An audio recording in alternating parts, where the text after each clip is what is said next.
Hey, what is up everyone? Welcome back to our YouTube channel. So for today's video, I'm going to teach you how you can easily apply a credit memo to an invoice in QuickBooks.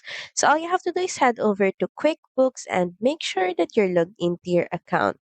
Next, in the left panel, just hover to Customers and Leads, then click on Customers.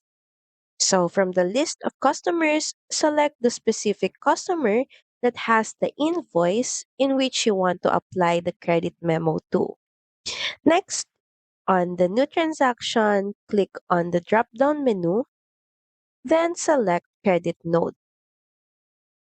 And as you can see here, the information about that specific customer and the invoice is linked to the note. From here, you can customize the credit note or the credit memo starting with the service date, product or service.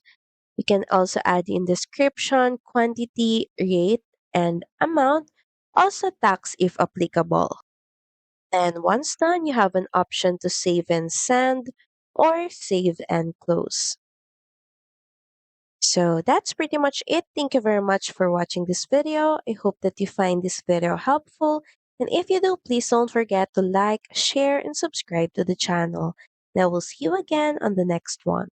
Bye!